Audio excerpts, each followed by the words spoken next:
Welcome to Hope Heresy, Life on the Religious Left, where we wrestle with contemporary issues using history and theology as our guides. Our task is to reclaim religion for everyday people who want to live meaningfully without letting arbitrary doctrine or oppressive religious practice prevent us from asking big questions about our complicated world. I'm Reverend Sarah Lindsay. And I'm Reverend Peggy Clark, and we're Unitarian Universalist ministers broadcasting from Community Church of New York, here in New York City.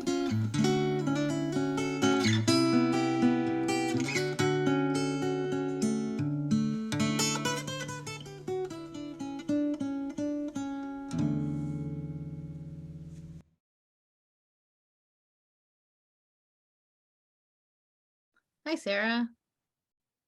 Hi, Peggy. Go ahead. It's good to see you. That's all I'm Good to see you too. It's good to see you too. We are talking today about ecclesiology. That's a big one that I'm sure a lot of folks have not encountered as a term before. And you've got much stronger background in this than I do. So you're going to kick us off with a little bit of definition and history of ecclesiology. Sure. So ecclesiology means a study of church, ecclesial, church. And the way that I generally think of this is in this kind of traditional mode.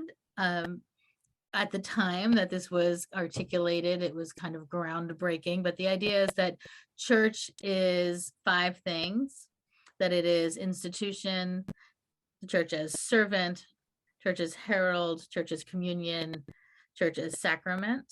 And so the idea there is like church as sacrament is the church is the place where we know God. Church as herald is the church as prophet, the prophetic voice in the world.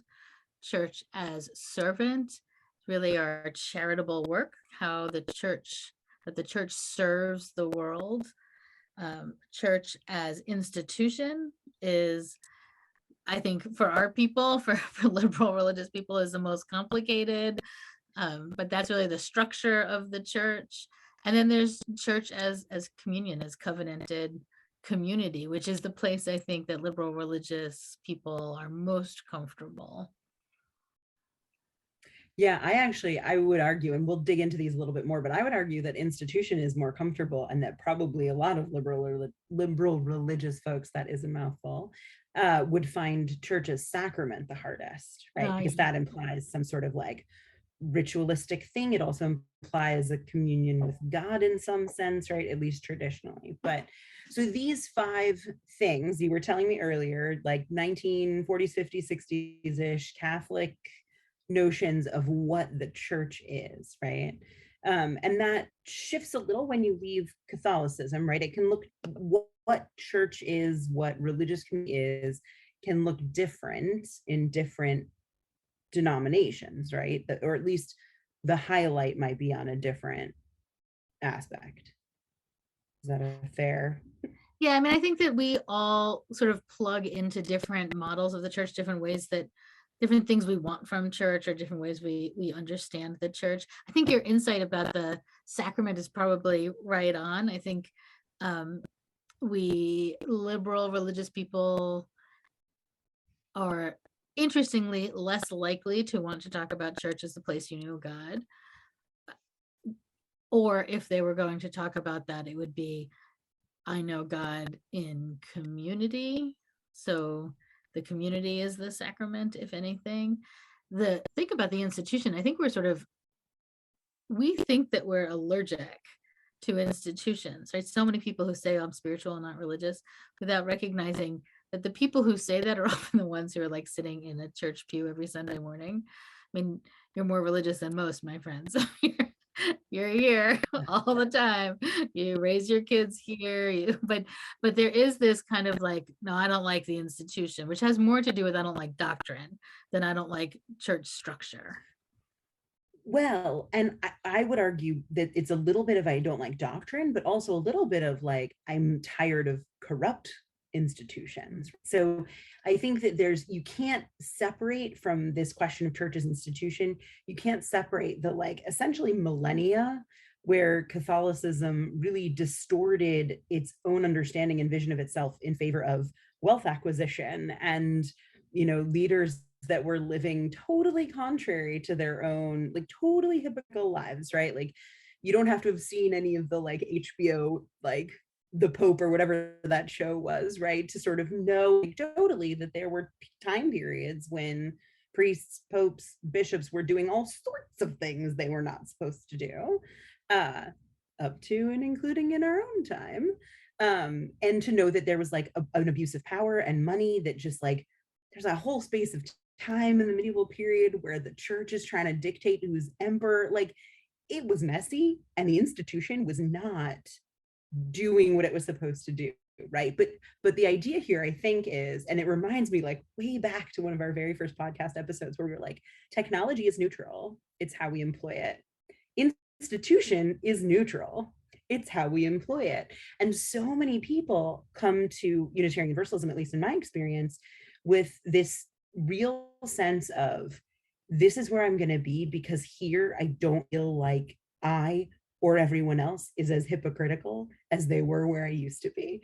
And so I think that that allergy to institutionalism is actually a masked allergy to hypocrisy, a masked allergy to the abuse of power, as opposed to organization or institution qua institution is bad. Do you know what I mean? Yep.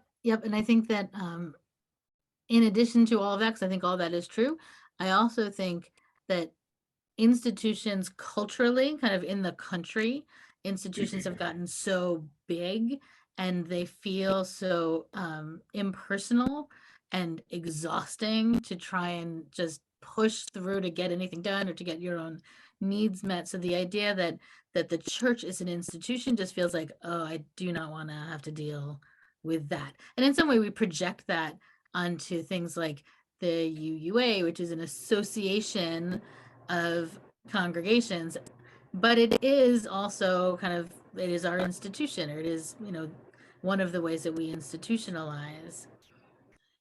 Yeah, so I think that's where we're least comfortable, but there are other models of church that I think are really fun and interesting, and I think give us a lot of life. Yeah, before we leave this institution question though, I just like I had a little boom, which is I think there's a link here too to the question of participation and consumerism.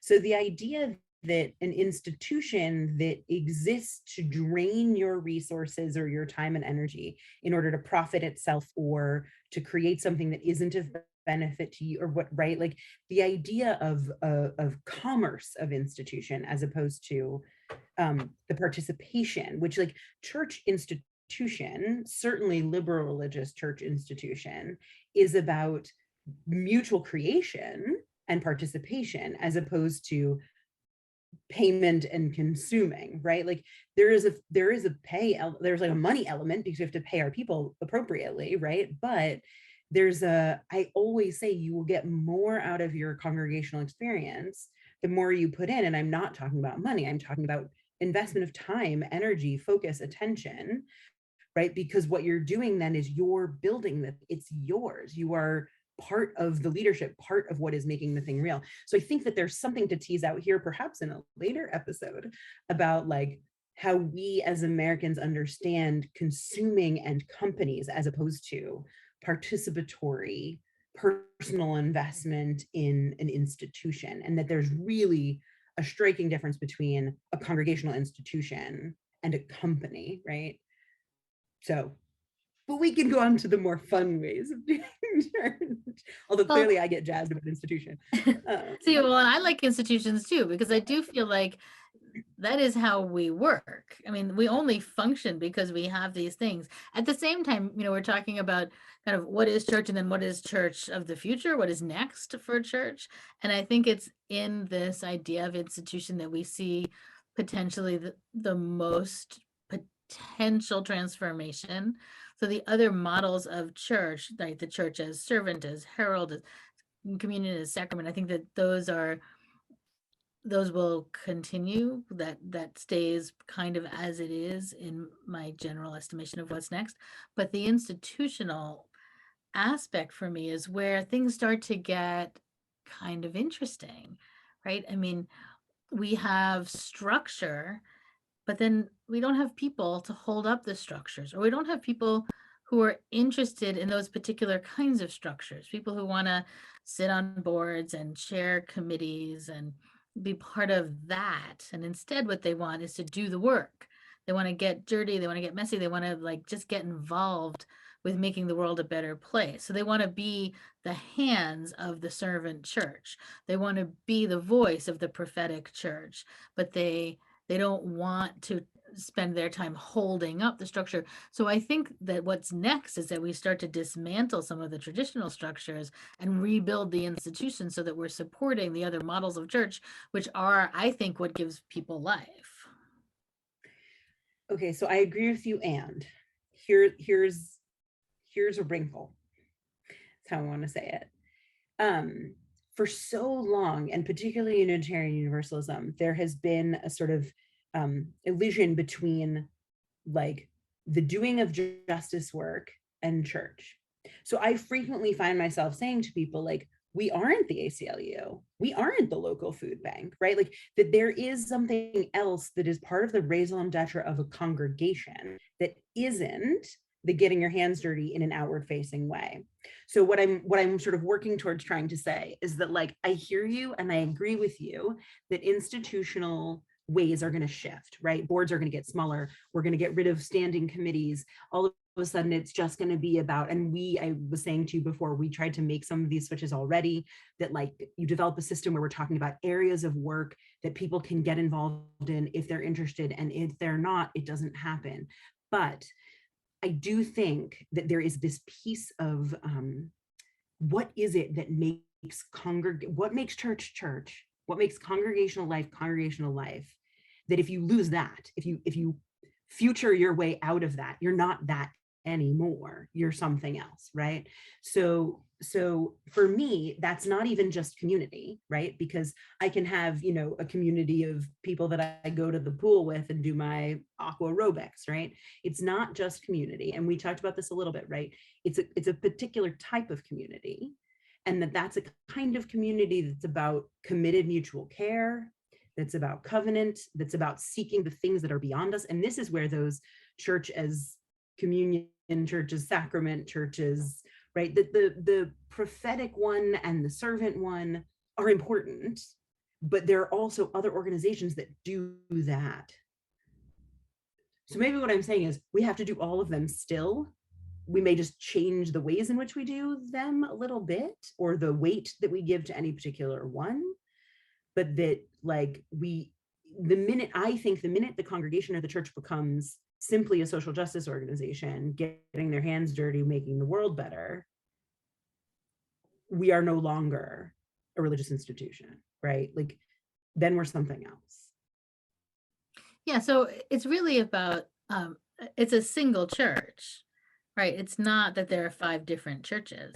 There's a single church, and we are all of these things. And there are many ways of understanding. And for me, it's a lot of, if you're paying too much attention to any one of the ways, then it's skewed. So the challenge is balance. So how are we the place where God is known? How are we the place where we are in profound covenanted relationship, community with each other?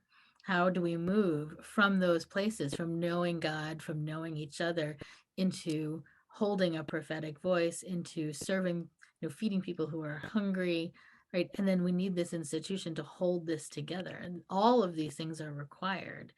And I think that in the future will be even more required as society becomes more fragmented and divided, polarized. People start to feel more isolated, which we're clearly going through right now, that we even more need all of those things. Yeah, I mean, I think that seems right. I think what's really striking and interesting about liberal religious traditions is that, and you can tell me if this bears out in your experience, but that there are individuals who would like to see the church be just one of those things or just another one of those things. And that part of the work of ministry or leadership in liberal religious traditions is to understand that you can't be just one of these, that like it's okay if Jane over there wants it to be just this, but Jane has to allow space for other folks who want it to be this other thing, and for the leadership who know it needs to be all of these things. But that balancing of the five is a tricky thing to do and keep an eye on as leadership. Oh, please. That's for me, that's one of the hardest things there is. I just did these listening circles and I was listening to, I invite anybody, members, friends, anybody, like, what is it that you want your church to be for you in the future? And I can't tell you how many contradictory statements there were. In fact, in one room, one person was like, this is the most important thing to me. Nothing else matters. And then someone came in late, having not heard her, and said the exact opposite. Like, the most important thing to me is we don't do that, right? Like, it was just, which is often, so how many times do I hear people say, not enough justice, too much justice, right? Not like it's, and That's always, yeah, that's always like the crux of it. right, That was a right. big one. Too right. There's too much ritual. There's not enough ritual. It's too spiritual. It's not spiritual enough. It's and it's Yeah. and the answer to all of those is yeah, it's true. Like it is all those things depending on what it is you're looking for. It's not enough of it Yeah. because it's shared space. Because we need to think about how is it that we are covenanted community. So maybe you don't get everything you want or need all of the time, but you do get to Yeah. be in relationship with people who are getting everything that they want and need. And when you think about really being in relationship with people, right, people I love, how often as a parent do I go to some, ridiculous, kids movie that I don't want to see? And I could say as many times, I don't want to go to kids' movies. I don't want to go to some trampoline park. I don't like, this isn't for me. This isn't what I want to do, but it doesn't matter because someone I love is getting something they need. And that's part of being in covenanted relationship is saying, I am here with you and I am part of your life experience. Right. So that's maybe where we need, while we love to talk about community, maybe what we need is a deeper sense of what that really means and looks like. Well, and this is where we come back to what the church has always been in theory, and then wasn't for a long time, is countercultural. So all of the sort of selfish, what am I getting? What's for me? Am I happy? Right? This sort of myth of American like pleasure and joy and life is a constant wonderment for me, right? Like part of what, and I say this all the time to my people, part of what we learn and practice at church is not getting what we want all the time, having to have hard conversations, being together in like challenging ways, right? But that perhaps into the future, one of the most important things that congregational life will do is continue to train folks in countercultural ways of being that open doors for new understanding of community, new understandings of service, new ways of being supported, especially as you point out, especially as things fragment potentially more and more, right? Even down to the level of like food supply chains and things, right? Like that is a place where congregational mutual care has the potential to step in if we build the foundations now for that kind of understanding of our work. Well, and I do think that is the church of the future. I think I do think that a lot of our systems are cultural, national, international systems are breaking down and are going to continue to break down in climate crisis and maybe a political crisis we're moving into. So in order for us to survive, right? I think that a lot of churches have done this in the past. I think churches have been centers of survival in a lot of ways for different communities. I think the liberal religious church is shifting into that. Liberal religious people have been self-sufficient and we bring our self-sufficiency to church, and we have been consumerists for, I don't know, since the 50s at least, and have required this sort of, consumerist, this is what I pay for, this is what I get. And ministers experience that a lot. But I think that we're shifting, we're required, it is necessary for us to shift into a new way of being together, recognizing that the world can't hold us up in the same way. We need smaller, more resilient communities, and church is a really good place for that to happen. But it'll be really different. Yes, it's going to require change. Yeah, and it's going to require us being able to stretch these models of church to say it's not just one thing. It isn't just the institution. It isn't just that we're the prophetic voice. It is we move into it in a new balanced way, really grounding ourselves in all of the ways we can and should and will need to be together. What I think is really interesting here, Peggy, is that what we're talking about is taking a term that probably most, and a concept that probably most liberal religious folks would be like, I don't need to think about ecclesiology. That is some Catholic sense from 100 years ago or more, right? And in some ways, all of the terms we've talked about, right, that's what we're doing. We're saying there is actually, hey, it turns out there's nuggets of truth in these things that can be recaptured and repurposed for the future of what we're trying to do and become. And that's really what we're talking about here, is that the sort of baby with the bathwater thing is not benefiting any of us, and that there has to be a way to take the wisdom that existed for millennia, right, that underneath all the corruption there was something good, and take that and apply it to what is possible for us moving forward. So ecclesiology, not all bad. Right, we can bring it forward and use it for the good. And has been so, I think it's been really exciting for a long time. It's been such a source of inspiration and a place for people to really practice being our best selves, can really try out new ways of being, can support communities.